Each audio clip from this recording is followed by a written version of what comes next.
time for your weekly dose of movie news, reviews, and the occasional rumor. Here's your host, Todd Vandenberg, Lee Vowell, and Rob Steele. This is Cinema Savants. And coming up in this week's show, Comcast tries to screw the fans. Jet Li looks old, but it's for a reason, don't panic. And Oliver Queen is finally getting his goatee just like the comic book. It's about time. It's only been 7 seasons of the show. Well, technically 6, but it's the 7th season he gets it. It is about time. It took him long enough. I might not even bring it up the rest of the show, because I just did. That's all there is to it.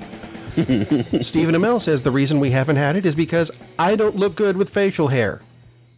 Well, grow more than a pair. Grow a lot and wear it, dude. I don't care if you look good or not. That's the character. That's the character, so there. That's iconic. It's iconic. It is. And that's very cool. There's a lot of other iconic things that are going to show up in this show, but we're going to start with...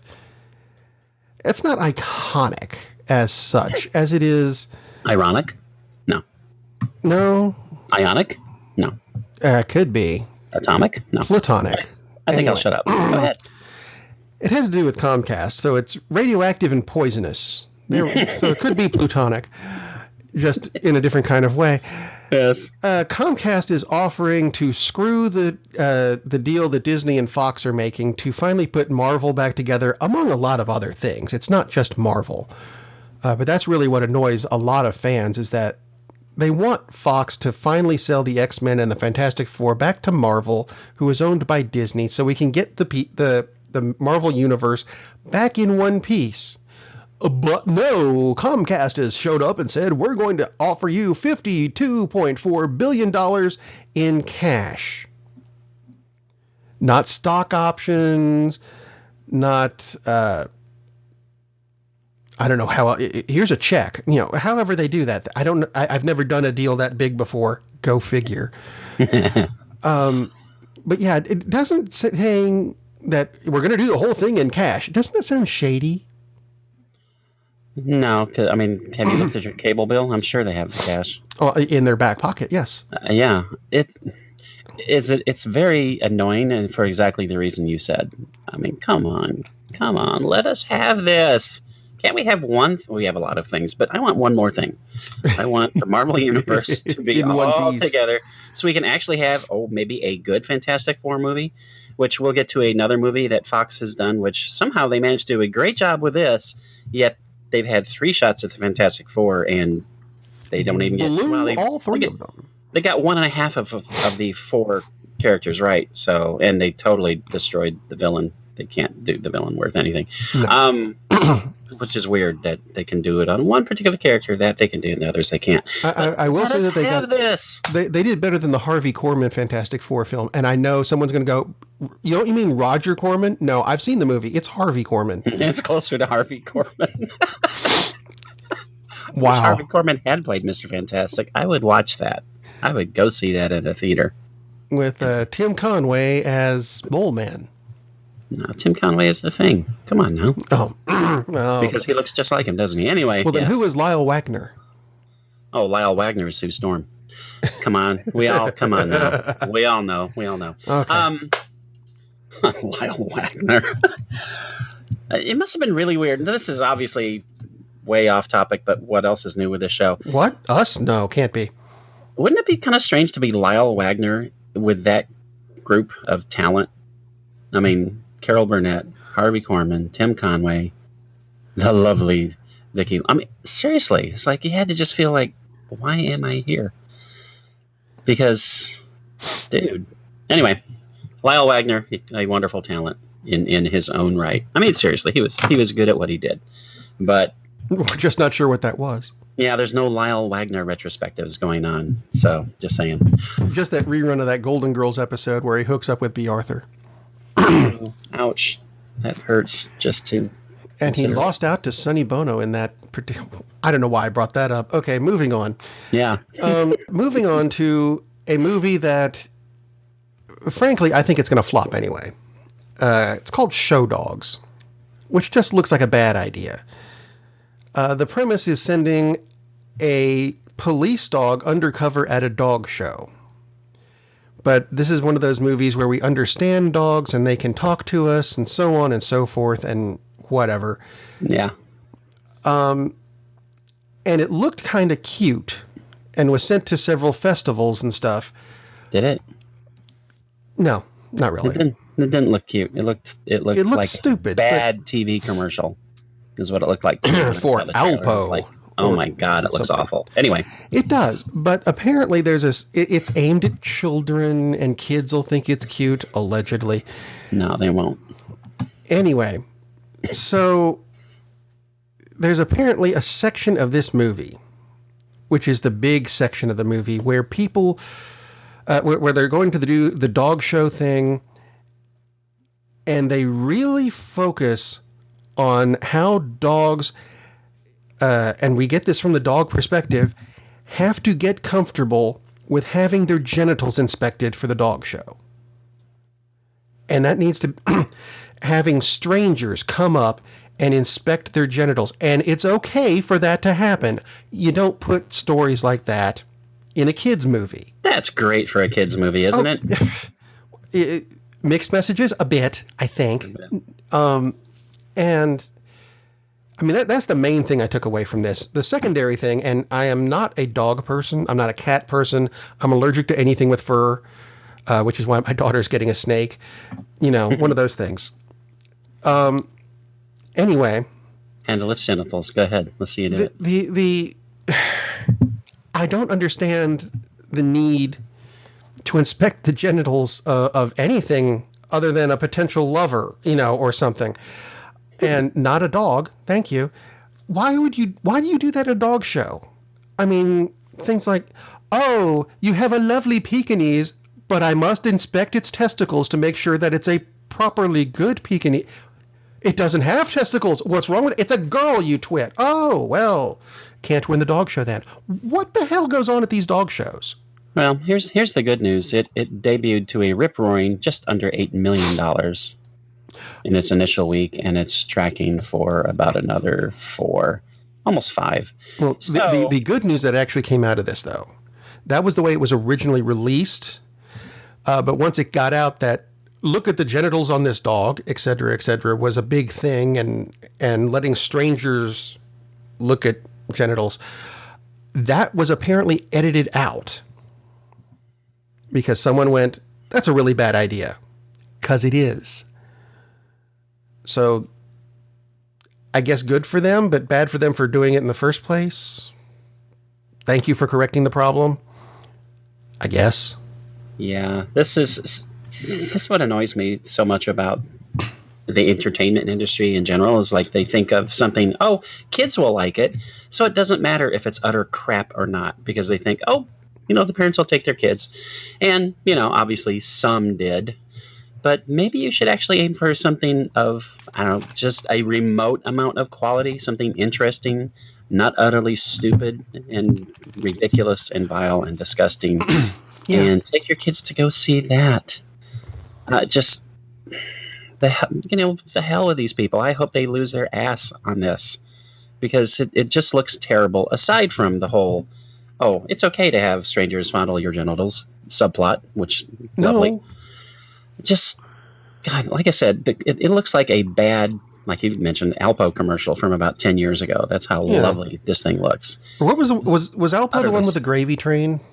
That's actually Gravy Train. That's utterly stupid and horrible. I used to like the Gravy Train commercials. I don't know why. I was never into westerns or anything. I don't have a dog. Gravy Train commercials were fun. Watching the little dog chase the little chuck wagon. The little chuck wagon. Yeah, exactly. We have just lost half the people listening to the show. Maybe it was actually Chuck Wagon brand dog food. Anyway, it doesn't matter. Even those commercials were 10 times better than just. Neither of us are ever going to watch this piece of crap. No. Because sometimes you can tell just from the trailer that it's a piece of crap. So shame on any parent who took their parents to this, parent who took their children to this, or any parents who took their parents to it, because what are you thinking? Grandma doesn't want to watch this crap either. That is true. Let's move on to, how about Jet Li, who has not been in the news much lately. No, not until this.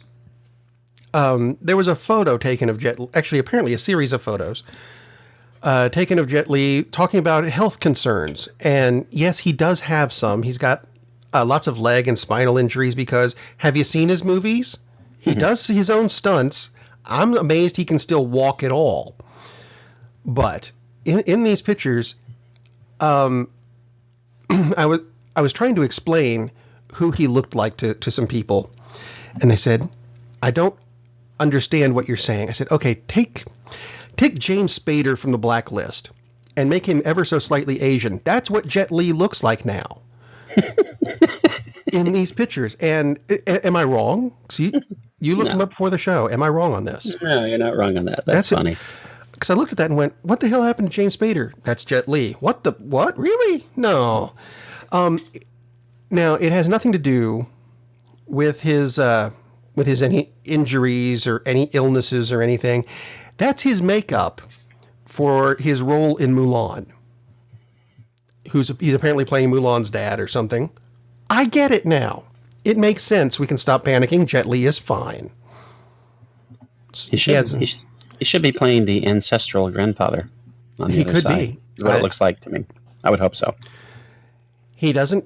He's got Deadpool's healing factor, so he's just fine. That's my segue. I don't know if he's quite fine if he has Deadpool's healing factor, because it doesn't quite fix everything for I didn't say it fixed everything. Poor Wade Wilson. Anyway.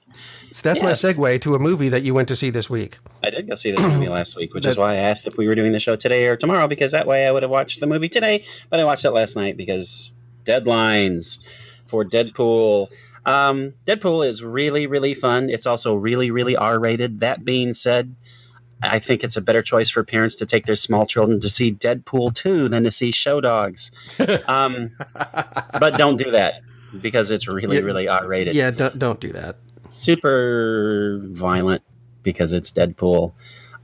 Super funny also because it's Deadpool. I would say I enjoyed it about the same as the first one. In a lot of ways, it's better. But the first one, because the first one broke so much ground, this doesn't have the advantage of, wow, I haven't seen that before. Or I don't recall seeing that kind of thing before. Constantly breaking the fourth wall. Actually does less of it, I believe, in this film than they did in the first. Lots of in-universe references, but that they're addressing the real world, such as and it's in one of the trailers, so it's hardly a spoiler, and it's a throwaway line anyway, but at one point, Deadpool turns to Cable and says, "You're so dark. Are you from the DC universe?" Which is awesome. That works. It totally works. And it's full of things like that. And it's, like I said, it's very, very funny. The plotting is very well done. Ryan Reynolds has a lot to do, of course, with the success of this franchise. There are 3, not 1, not 2. There are 3 post-credit scenes. Mercifully, they all come very, very early in the credits, and they're back to back to back. So once you see the third one, you're free to leave, and you don't have to sit through the rest of the 7 or 8 minutes of credits. A couple things I did want to mention. The soundtrack is awesome. It's not as awesome as like Baby Driver or the first Guardians of the Galaxy, which is the second Guardians of the Galaxy, which is also lovely. Atomic Blonde, right? But it's still great. Very awesome selection. But there's one there's one scene in the film which really, really surprised me because it's a very tender, sweet, poignant, romantic scene, which I did not expect to be in this movie. And it's set to Aha's acoustic take, unplugged take of Take on Me, and man, does it ever work. I mean, it's such a cool moment, and it's shocking that it's in this movie because, and it's not like it takes you out of the moment. It actually absolutely enhances the film. It should be in there, but it's so different from the rest of the movie because the rest of the movie is just I'm trying to think if I've heard the acoustic version. I have a Jamaican version, which makes very little sense. I had never heard the unplugged version, and it's typically, a lot of times this happens with songs, when they slow it down, take it down about a quarter speed, and maybe perhaps even drop the octave on it, the range on it. It changes the song. Like Take on Me is a very cool song, and it's one of the best videos happy, ever. Upbeat. It's amazing, but it's so poignant in this version. It's it's just an amazing sequence. I really, really love, to me, the high point of the film, and there are a lot of high points in this movie. Josh Brolin is awesome as Cable. Ryan Reynolds probably shouldn't do anything for the rest of his life except play Deadpool because he's so damn good at it. It's so fun. Lee had mentioned, Lee, who can't be here because he's off having fun, unlike some of us. Yeah. Really enjoyed it. It was a lot of fun, and that's the point. Obviously, that's the point of this movie. This movie is not supposed to send a message other than, hey, you just had 2 fun hours at the theater. Absolutely, that's what it does. Again, this is a hard R-rated film. There is... I don't really want to say too much about it, but there is a callback to an iconic scene in an iconic film that is 20, 25 years ago, which is probably more than R-rated. So I'll just leave it at that because I don't want to say any more about that particular scene because it's hilarious and gross at the same time because it's a Deadpool movie. So no, don't take your children to go see this movie unless you want them to see some of the most horrifying things you could possibly see. But super funny movie, excellent. And again, that sequence was just beautiful. It was just really, really touching, and that shows that there's a lot going on with the filmmakers here, other than just let's blow stuff up and stab people and do other heinous things with bodily parts. Very good movie. Really, really enjoyed it. Did they make any comments on Domino's appearance? They did not. It actually works better in the film than it's not as jarring. It's just kind of like, yeah, okay. All right. As far as the X-Force team, I'll just say they address it. I'll just put it that way. Because that's the thing that's really bugging me about Deadpool 2 is that Domino and Shatterstar look remarkably unlike their counterparts. They do. Although, it doesn't bother me as much because these are not exactly iconic characters, and I imagine 5% of the audience knows what they're supposed to look like. Maybe 10 pushing it. So for most people, it's like, oh, cool, never heard of this character. Yeah, for me, I'm looking at Domino going, it looks like someone bleached Macy Gray's face. And that's not what the character looks like. Which is a very cool. Domino is very well done, and I like it. Okay. The actress does a great job, but I like the way the part is written. They did a great job with it. Same with Cable. Cable comes off as very badass, which of course he should, but definitely more interesting than I thought the Cable character would be. So very cool. And Black Tom is fun, and they have a lot of fun with. Not in the movie a lot, as you had mentioned a few weeks ago. They cut the role down somewhat.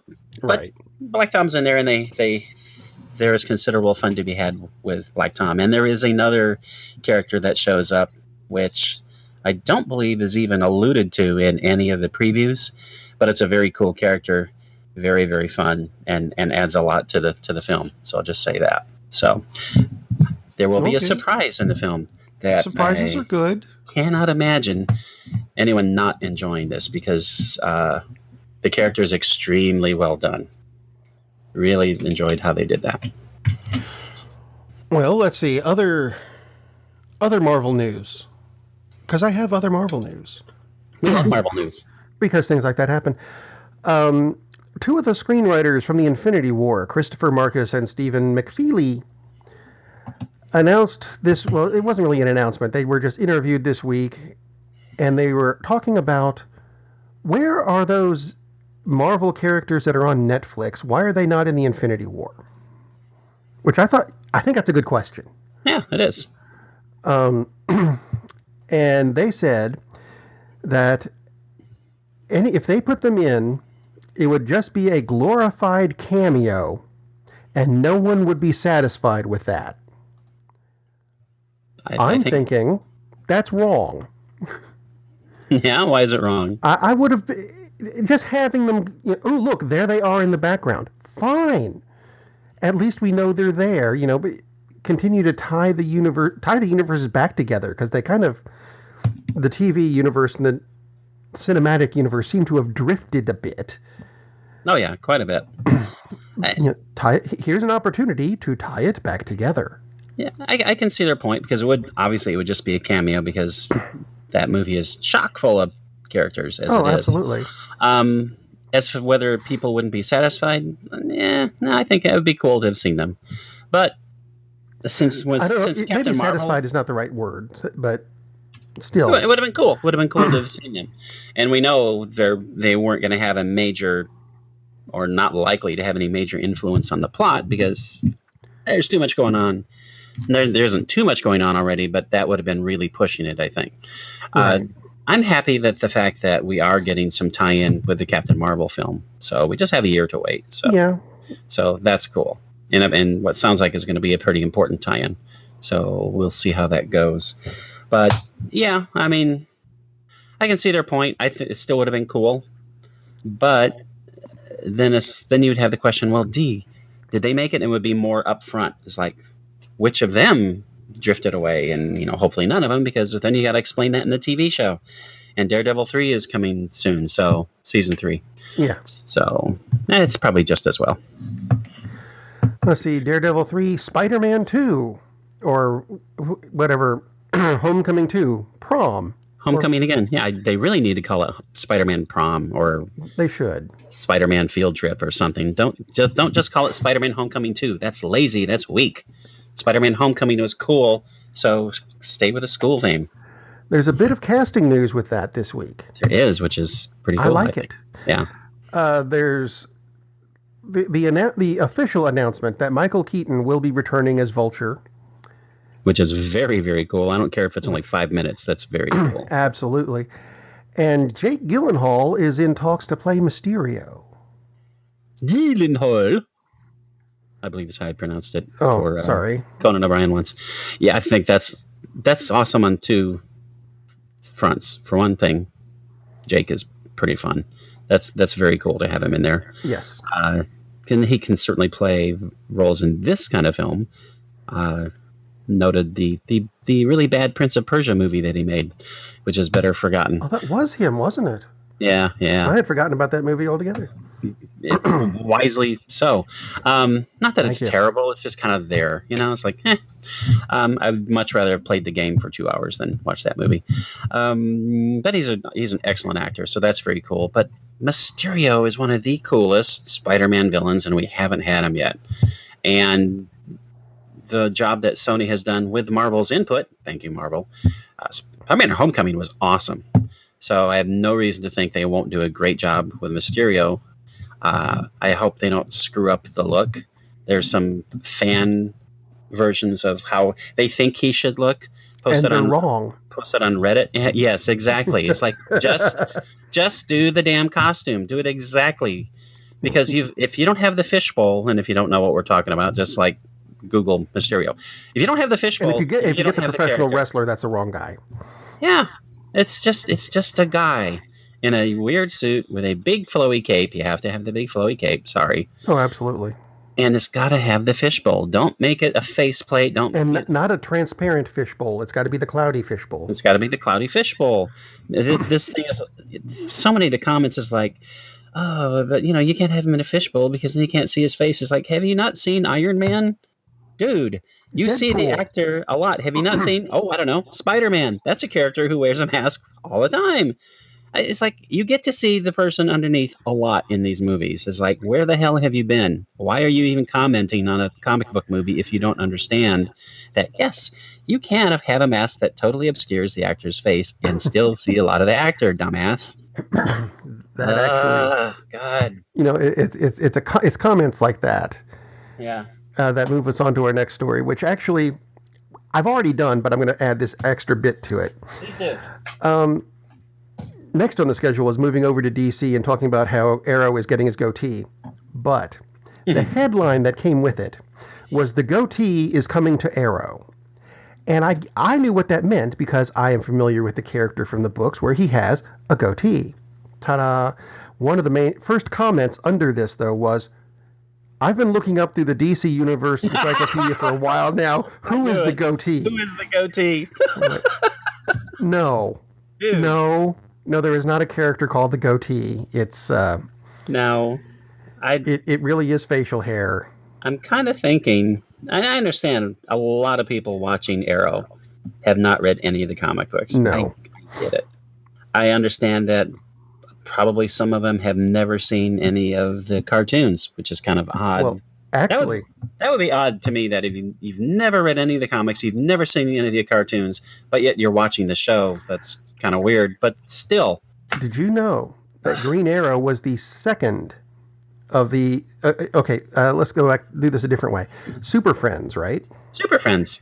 You have the big four being Superman, Wonder Woman, Aquaman, because, yes, he is actually a cool character. And then we lump Batman and Robin together as one entity in Super Friends. Those are the big four, or five if you want to count Robin as a separate entity. The second character to be introduced that are not the big four in Super Friends was Green Arrow in a whopping one episode. Poor Green Arrow.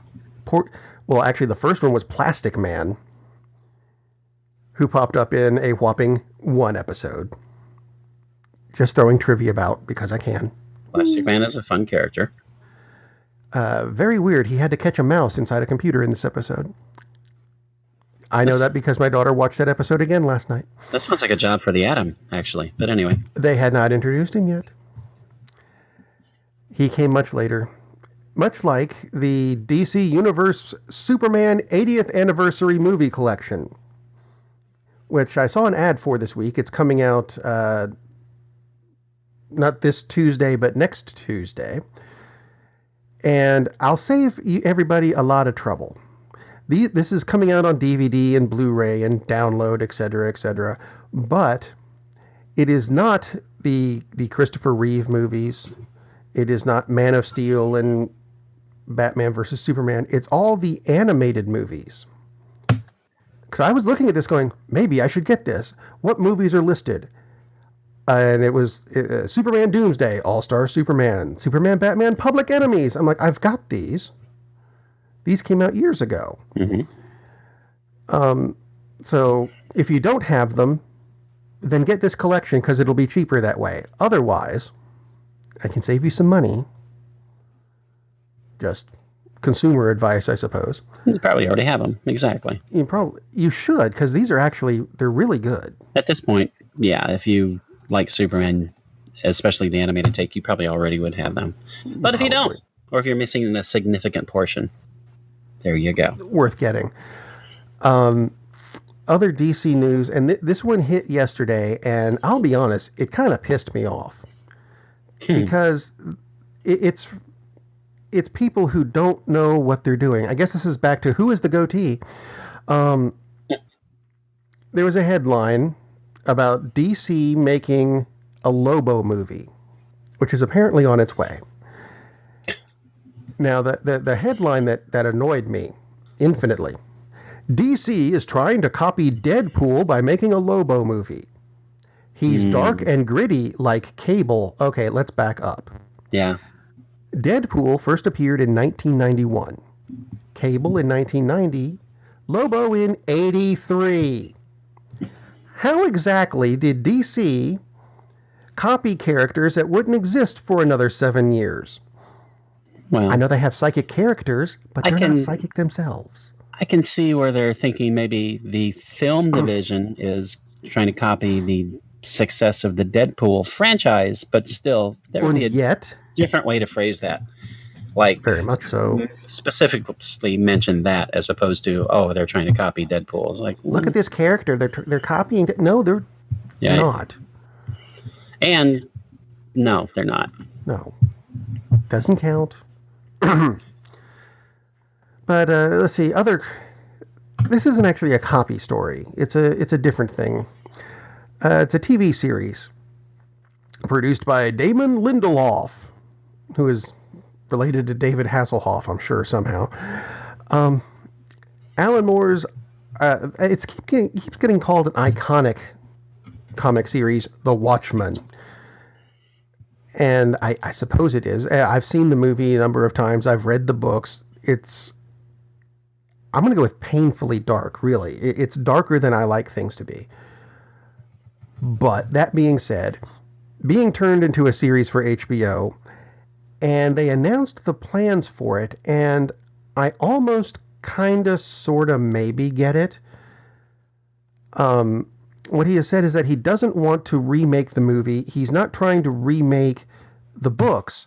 What he's doing is making a story that's set in the same universe as the books, only instead of being set in the 80s, it'll be set in the 90s. Instead of the characters that we know, it's going to be all new people.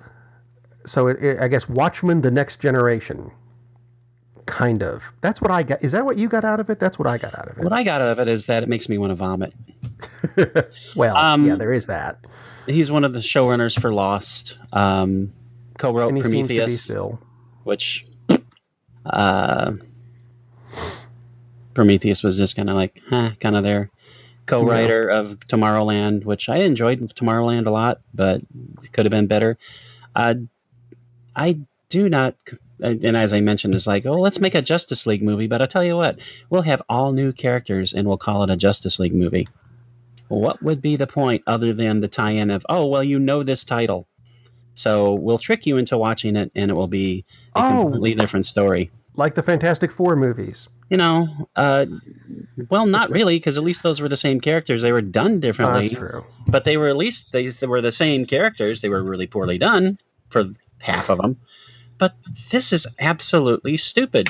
I make a Watchmen series, great. Let's hear something about the characters.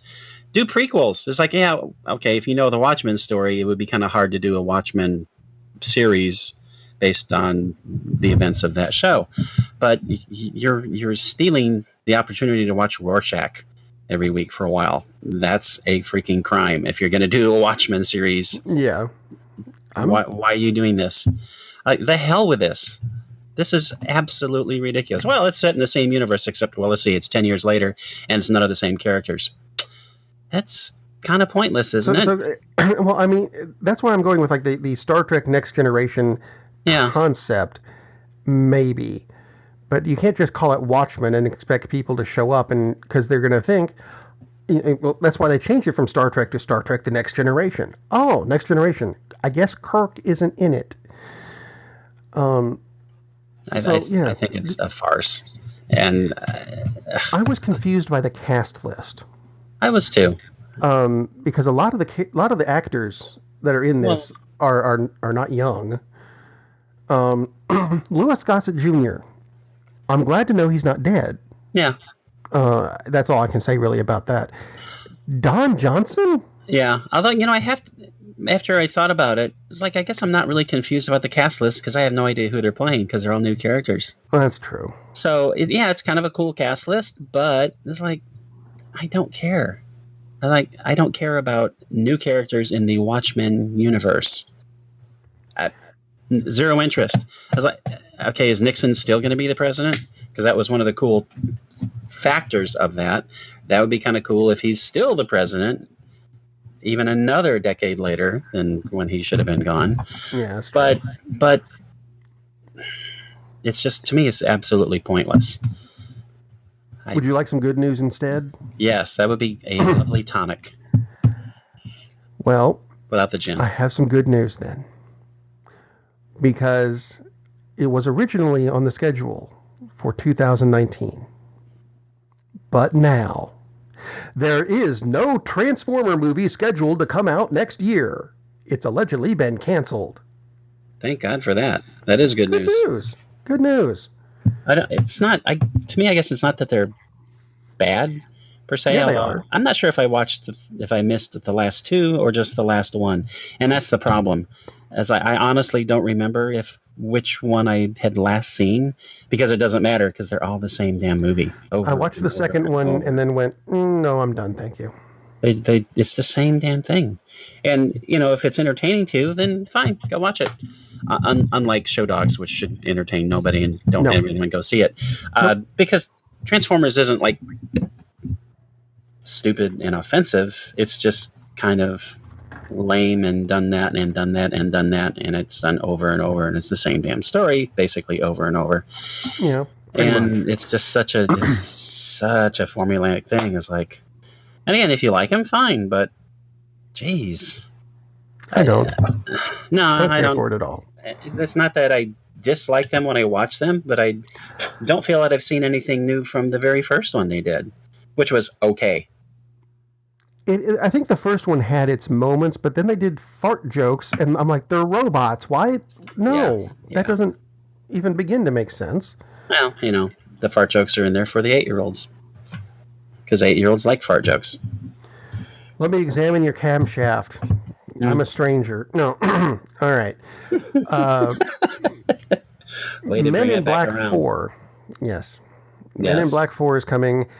And they announced this week that Liam Neeson is going to be in charge of the London division of the Men in Black. That's fun. That could be something, I suppose. Well, Rip Torn's dead, so someone's got to do that job.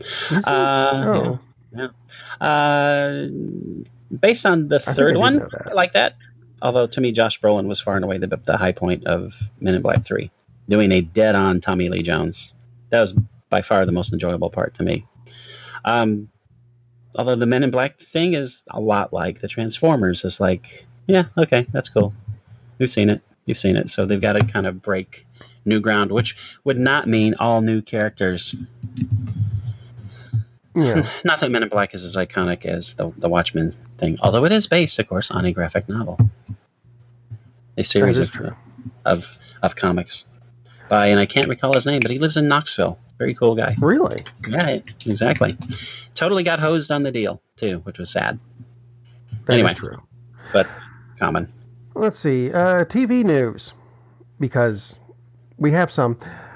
Starting with, let's see, the co-creators of Once Upon a Time and Tron Legacy, Adam Horowitz and Edward Kitsis. Dude, you need a vowel. Kitsis, I guess. They're going to be rebooting Amazing Stories for Apple TV. I kind of like the idea of rebooting Amazing Stories. Yeah. Not sure about the Apple TV part. Yeah, I don't. That's since I don't have it, I don't care.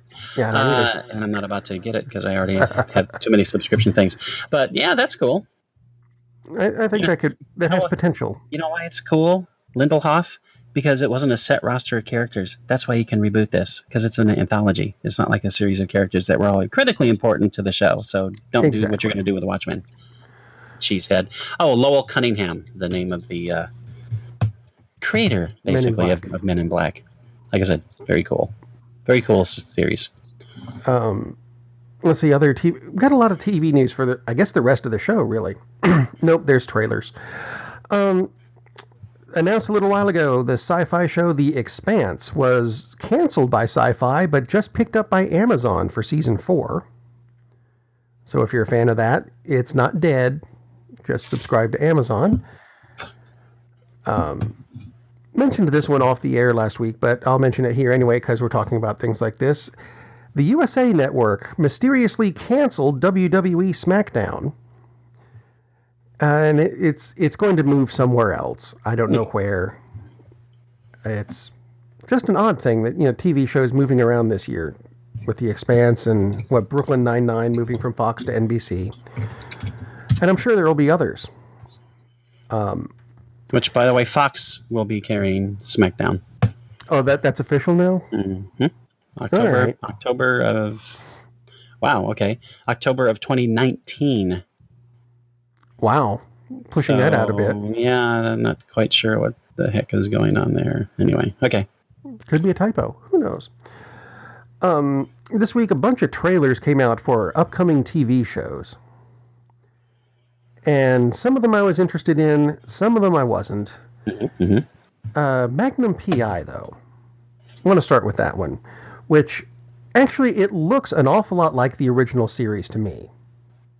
Apart from... Oh, geez. Now I forgot. Who owned the mansion and had the dogs? I can't think of the guy's name. Had a mustache. Yeah. I don't know. That guy. Anyway, it's a girl now. Yeah. There's a difference. Which is cool. Which is fine. Don't have a problem with that. I did spend a lot of time cringing during the trailer, though, because they wrecked 3 Ferraris. Hopefully and every time they did, I'm like, oh, no, that was a 458. You can't do that to it. Ooh, ow, don't do. Anyway, enough of the Ferrari. Did you see that one? Have any opinions on it? I did. I never really cared for the. I mean, not that I didn't like the show, but it wasn't like, oh, I got to It watch was it kind on of MPI. ooh, it's there. Yeah, it was just kind of there. It's like, it's kind of a fun show. It's whatever. Right. It looks fine. It's not like the show is 5 years old and they're rebooting it and changing everything. And so it was like, cool. Like I said, it was a fun show. Obviously had a zillion fans. The characters in the reboot all look fine. So looks like it'll be pretty cool. I like the fact that they set up immediately major issues in the trailer, which is cool because that gives it an edge that I don't really recall the other one having. So at least in Atlantic at the very start. So overall, I would say good job. Apart from that Murder, She Wrote crossover, which was just spectacular.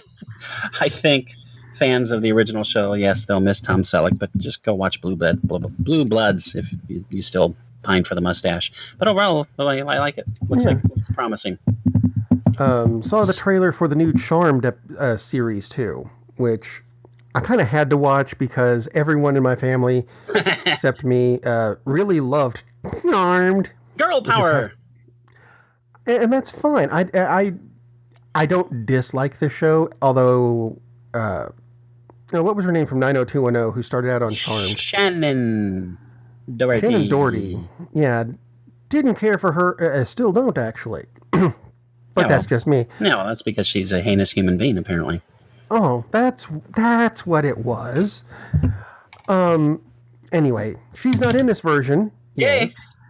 But it looked an awful lot more like. I think my middle daughter nailed this. She said it looks like a cross between Buffy and Murder, She Wrote. And I'm like, you know what? I think it is. Well, which is not it's not a bad thing. I was going to say that's not necessarily a bad thing. Both very successful shows. Never really got into Buffy. Never really got into Charmed. I've seen a few episodes. So this is a. There was the one wrestling episode where they got to beat up Booker T. Well, I should have watched that one. I'll have to look for that because it's always fun to see Booker T taking a whipping. Booker T's awesome. I love Booker T. I don't really care since I didn't care about the original show. I don't really care about this one.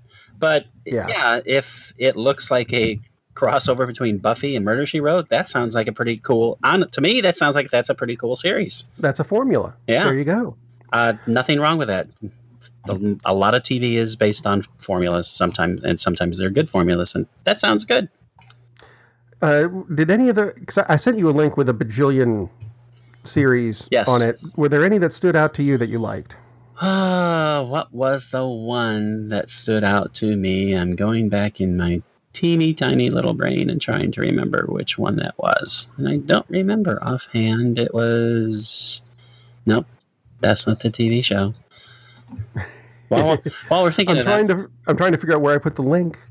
I'm looking for the link too. While we're thinking of that, I did want to mention something about the box office. There's a story about why is Solo flying so low at the box office, because it's only targeted for 114 million for a Memorial weekend, which granted is somewhat, I mean, considering the success that some movies have had this year, like Black Panther, like Infinity Wars, not exactly a huge opening. We get that. Let's see. How much did Deadpool do on its opening week? Deadpool is up to $364 million. See, Deadpool did 125 in its opening. I'm sorry. That's domestically. That was the weekend. Did 164 for the whole week, but the opening weekend did 125. Deadpool 2. So I can see that you would say, well, if Deadpool 2 made 125 and we've got the first Solo, pun intended, bad pun, sorry, Han Solo movie, and it's doing 10 million less, that would be disappointing. I can see that. You would think it would do better than that. A lot of the commentary that you're seeing online is doesn't have so much to do with the film itself. It's just a lot of distributors are kind of feeling it's just fatigue because there've just been too many Star Wars movies, and they're just kind of like piling up. They're not events anymore, which is the same thing that's happened with NFL. And people talk, why are the NFL ratings going down? It's like, well, because there's too much of it, for one thing. You've got Thursday night games. Monday night was the one that was the event, And now they've diluted it because, there's Thursday night games, there's occasional Saturday games. There's just too much of it. So it's not that big a deal to catch the one outlier. And I absolutely think that's it. It's just, if they've kind of oversaturated, they need to kind of slow down the pace, which is hard when you're going to make 500 or 600 million every time you release something. And that would be considered bad. Yeah. But haven't seen it yet. I'll see it. It looks like it will be fun. Basically, it boils down to I really don't care to see anyone other than Harrison Ford play Han, which is kind of silly because Ewan McGregor was awesome as Obi-Wan. Did a fantastic job. So it's kind of silly to say, well, I don't want to watch it because it's a different actor. But he's in the film so much more than Obi-Wan was in the original. That's part of the difference too. So anyway, I'll see it eventually. Oops, I missed something. Going back to a TV thing, Lucifer, which was on Fox. Yes. Which is really a DC comic, if you want to be picky. It has been canceled, but this Monday they're still airing 2 more episodes. They apparently filmed several episodes out of order, and there were 2 that they had filmed for season 4. But since there isn't a season 4, they're just going to go ahead and release them. So they're airing 2 episodes back to back. Check your local Fox affiliate for times and whatever else you need to know. And the fact that, like you said, Amazon's picking up The Expanse, it will wind up on Hulu or Netflix or Amazon almost guaranteed, because it does have a following. It does. And it would be shocking if it didn't get picked up by one of those, honestly. I'm surprised that Constantine wasn't picked up. Of course, I am astounded. I was actually watching what was it, Justice League Dark I watched again this morning. Cool. Because I woke up early, and Constantine is in that, with the same actor even. And yes. Which was really good. Which was very cool that they did that. Lucifer has been on, is it 3 seasons now? I know it's 3 seasons. Yeah, so obviously it's got a lot more momentum than Constantine did, although I liked Constantine more than Lucifer. Considerably better. I saw like almost most of the first season of Lucifer, and it's just a matter of there's so much to watch now. So that's why. Yeah. I mean, I really like Agents of S.H.I.E.L.D. Haven't even watched this season. And it's over. So, and there's so much stuff. That happens now. Oh, yeah, it does. The other trailer, the other TV upcoming series that I watched, the only one I was really interested in is Murphy Brown. Right. That looks... it's an interesting... Which is more of a continuation, really. Yeah, exactly. They're continuing because it's the original, as much of the original cast as they can get. They're the same characters. I love that, because it's been a few minutes since Murphy Brown was on. The character is perfect for these times, because the character was very outspoken and did not appreciate the status quo when Murphy Brown was originally on. I am thrilled that this is coming back, because the trailer looks great. The trailer absolutely looks great. Now, it's intercut with a lot of clips from the original show, but it totally works, because I kind of hope they actually do it in this show, which might be kind of weird in a way, but I think we're at the point now where people can deal with that. Storytelling doesn't have to be quite so linear and formulaic, and it's like, okay, this is what's happening. I think it would work with flashbacks, and they don't have to say, remember when. There's like, I would just have jump cut and go right into it, and then tie it into something that's going on now. And I doubt that they would do that because that would be kind of weird. Totally worked for the trailer, though. This looks very, very fun. And again, Murphy Brown, the character, Candice Bergen, was just great in the show, and she plays this really acerbic, borderline evil character, because she's so ruthless and controlling. But obviously she's a good person, but she's very, very fun to watch. It's almost like, and more people will probably be familiar with it than the show Murphy Brown. It's almost like The Devil Wears Prada, but in a newsroom. Just the controlling factor that Murphy has, and everyone is terrified of her. It was such a cool show, so I'm really thrilled that this is coming back. I really, really like that. It's been a few minutes since it's been on. Is it? While you were doing that, I was listening, but I did calculate it. It has been 27 approximately 10,529,280 minutes. So is it over 30 years or is it just under 30? That's too many. Anyway. 7,312 days. It's a lot of days, man. A little less than I thought then. Anyway. Sorry, just very fun. Just throwing it out. And what do you think? I think it's going to be a good show, and it's something that I think would work really well today. Oh yeah, it worked well back then. It's going to work even better now, I think. Yeah, because the times have changed somewhat. So that's really, out of all those trailers, which, let's go through them. We already talked about Magnum PI, All American, which is about, and it's on the CW, about a football player. That's all you need to know. Some show called The Rookie, Whiskey Cavalier, which I like the title. I don't even care about who's in it or what it's about. Grand Hotel. Ugh. You mentioned Charmed.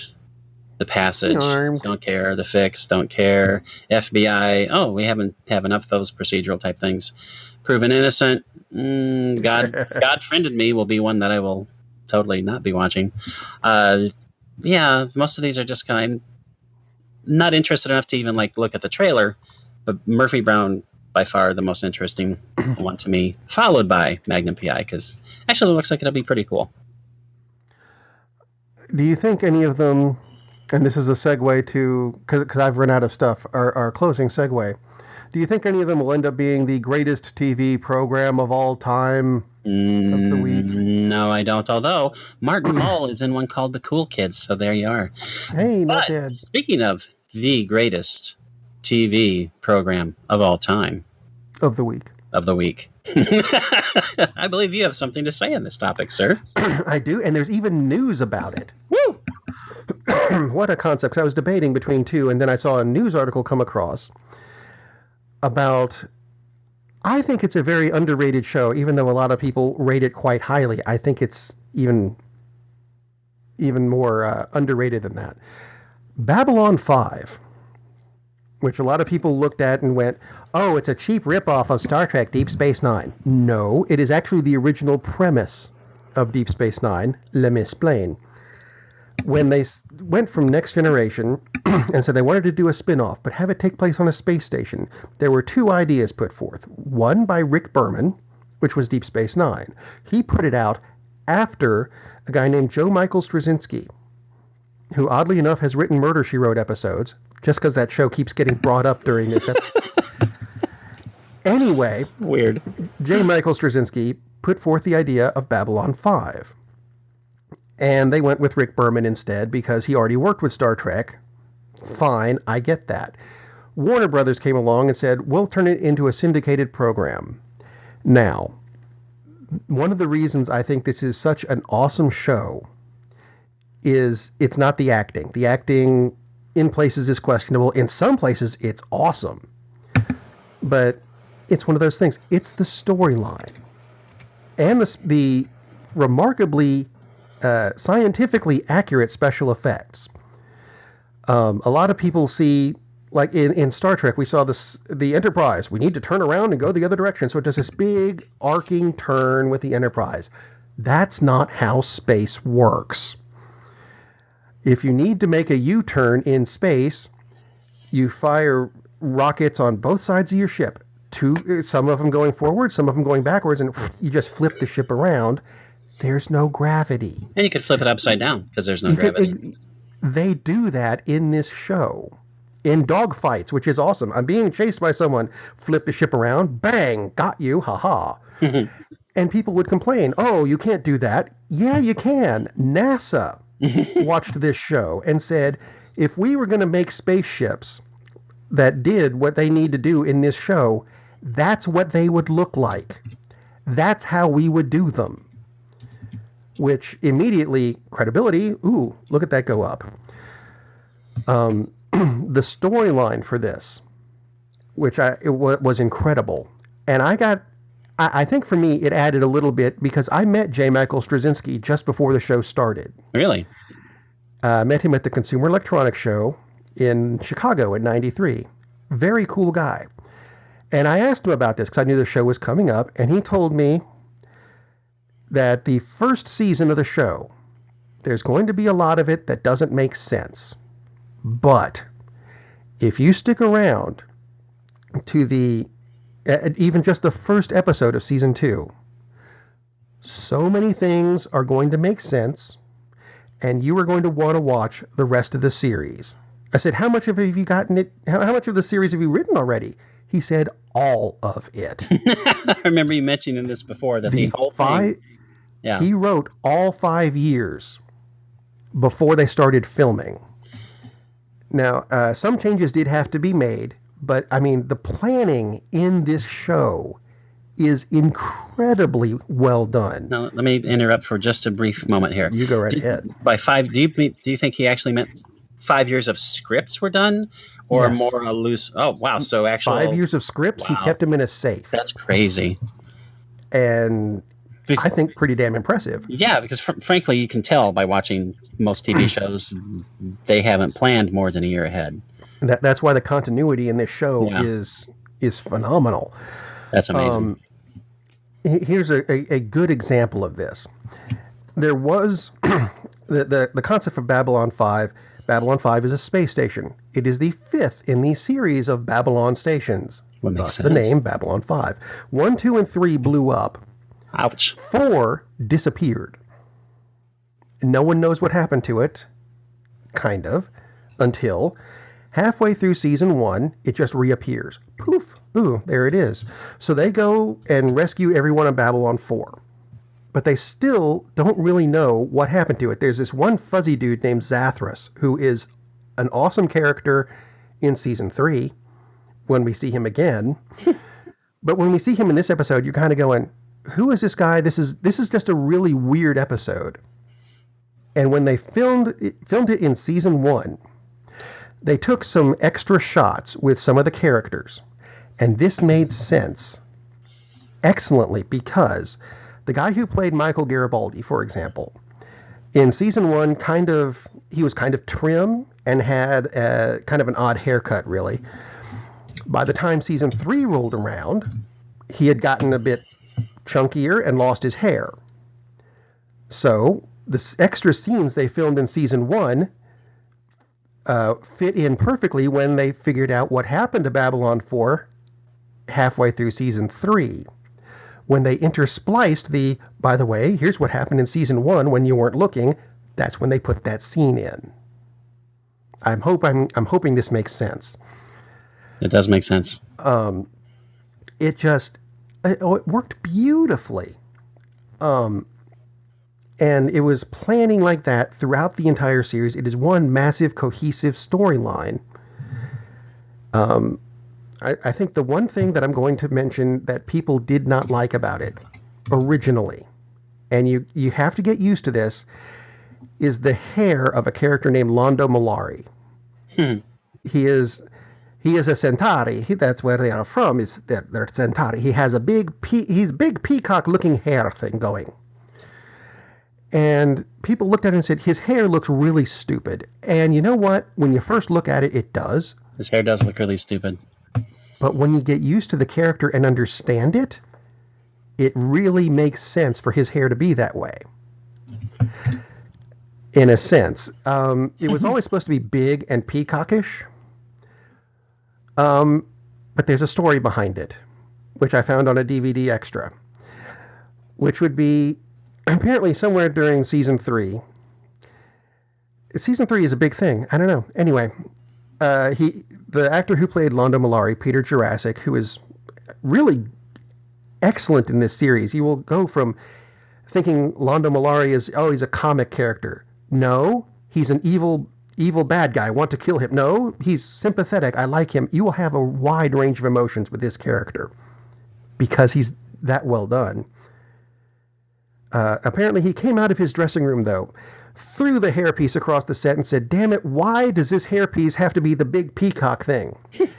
And Straczynski looked at him and said, well, you remember when we first gave it to you and we didn't have a budget for many makeup people, and I said, just go put this on, and you came out with the peacock thing? And he goes, yeah, I remember that. Well, I actually wanted it to be put on the other way around. But you came out and you seemed so happy with it, we just kind of went that way, and Well, it's season 3. We can't really change it now. And he's like, wait, so you're saying I put this on upside down? Yeah, kinda. Okay. Damn. So that's the story behind the hair, according to a DVD extra. He put it on upside down. I've tried to picture it upside down, and it doesn't work in my head. But you know what? Yeah, that's fine. I'm trying to figure out how you could put... No, well... For the Centauri, the bigger the hair, the higher social standing you have. Yeah, but And it worked. And yeah, don't try to picture it upside down. It'll make your head hurt. And I'm not sure how much accuracy is with that story. Must have made his head hurt. The only way I can picture it upside down is as a beard. It could have been. I don't know. But the characters are excellent. Actually, how's this? There's another character on the show. You've mentioned that character before a few times, and your extreme love for the character. Well, not extreme, but that is an excellent character. What, Londo? Londo is an excellent character. Yeah. There's another character on the show though named Alfred Bester. Really? Who is played by Walter Koenig. Yes, that Walter Koenig of Star Trek. Chekhov. Everyone loves Chekhov, right? How adorable and cute Chekhov was on Star Trek. In Babylon 5, he plays Alfred Bester, who is a psychop. He goes around and hunts rogue telepaths for the humans. And you will, by the time this series is done, you will not only hate Al Bester, you will hate Walter Koenig, and you will think Chekhov needs to be shot out of a photon torpedo tube. That's awesome. He is, to me, the most evil character in the history of television. Wow. Now, see, and he plays it beautifully. You made me really want to watch Babylon 5 now. But seriously. Well, there's good news. Before that. Yes, give me the good news. The good news is, because Babylon 5 was inexplicably not available for streaming anywhere. Right. Until June, when it comes to Amazon Prime. Really? Because I've been looking. I've been listening, but I've also been looking. It's like you can buy it in a lot of places. I have. Yeah. And it honestly, it really is worth it. The special effects in this show, I would like to point out, I always thought were better than Star Trek. Really? They were really, really well done, and more, like I said, with the whole NASA thing, more scientifically accurate. I just love the fact that Koenig's character was named Alfred Bester, is like one of the seminal science fiction authors. That's why I was like, Alfred Bester really is like, he wrote one of my favorite science fiction, well, one of my favorite novels, period, ever, The Demolished Man, which is, every once in a while there's rumors they're going to make a movie of it, and then it falls apart. Oh my God! Well, there's references like that all through here. There's a recurring transport ship called the Asimov. That's very cool. And if you think that the Star Trek people are not happy with this, there's a ton of Star Trek cameos through this. That's cool. Even Majel Barrett, Gene Roddenberry's wife, was in this show. God, I can't remember who played Reg Barkley. Dwight Schultz, there we go, had a very good role on this. There's a lot of, it takes place at, what is it, 5 or 10 years after the Earth war with the Minbari. And the Minbari were kicking Earth's ass and just kind of went, never mind, and disappeared for a while. And everyone went, wait, what? Why did you do that? We find out throughout this series. And as we do, we kind of go, nice. Oh, okay. Wow. That's very well done. It's one of those series that, yes, it's long. Yes, it's 5 seasons of 20-something episodes each, but it is so worth it. It really is. Very, very cool. Yes. And a lovely synopsis of the show. And now you make me wish it was almost June, or that it was June, because I'm definitely going 5 days left. I'm going to definitely add that. And by the way, thank you, hurricane season, for jumping the gun on the hurricane season, because we have a tropical storm in the Gulf, and there's a cyclone about to hit. Actually already is hitting Oman and Yemen in the Middle East, which is really fun because they've only had one hurricane ever make landfall in Yemen. I was just reading the other day, and now here's the second one. So yay, global warming. Bastards. Global climate change. Otherwise, you'll confuse the poor Republic. Oh, I'm sorry. I'm not going to go there. The good news is the report is that they expect all of the tropical storms in general to be slower moving, therefore last longer, therefore create more damage. Yay. Just like Irma and Harvey did last year, because that's why Stock up on your movies now. That's why they did so much damage, because they just sat there and pounded the crap out of everything for like a day and a half or two, instead of the usual, we're here, we're gone, 4 hours later, you're done. On one band of it. So fun times are ahead. Yay. So yes. So go out and see a movie. Stock up. Go see Deadpool 2. Probably go see Solo, which I know you haven't seen Deadpool 2 obviously yet, because Not yet. Otherwise you would talk about it. So Yes. Do you have plans to catch it this weekend? No, Deadpool 2 is going to be one of those things that I'm going to have to wait on for a while. Because it's a holiday weekend and you also have people in your life. Yeah. I have peeps. You have peeps. And a snake. And soon to be a snake. Has the snake come home yet? The snake is on its way home now. No, it's not home yet. I wonder how big the snake is. Do you know how big the snake is? It is currently 1 foot. Oh. It'll grow up to 4 feet. I was hoping he'd tell me it was a python. I was hoping for like a reticulated python, something we get like I'm still trying to get her to name it Monty, but she won't.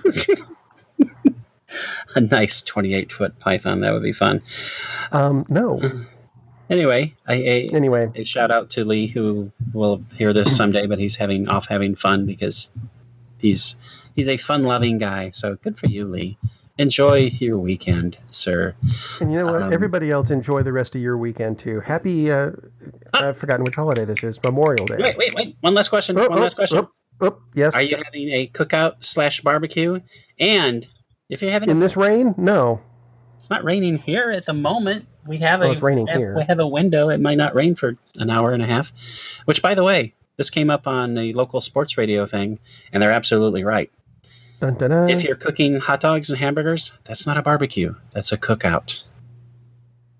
Yeah. If you're having a barbecue... I'm sorry, was that a question? You have to have something that is barbecued. Apparently, a lot of people use the terms interchangeably. They are not interchangeably. Do not invite people over to a barbecue without having barbecue present, because they may kill you, and you would deserve it. I have barbecue in my freezer. I will not be getting it out until after it stops raining. I'm about to make barbecue. I'm headed over to my local Publix to pick up a fine selection of pork loin, in which I will then barbecue. But I keep trying to go to Publix, but I keep leaving the L out of it, so it confuses the crap out of my GPS. I'm sad to know that your GPS recognizes that term. That says a lot about you, Rob.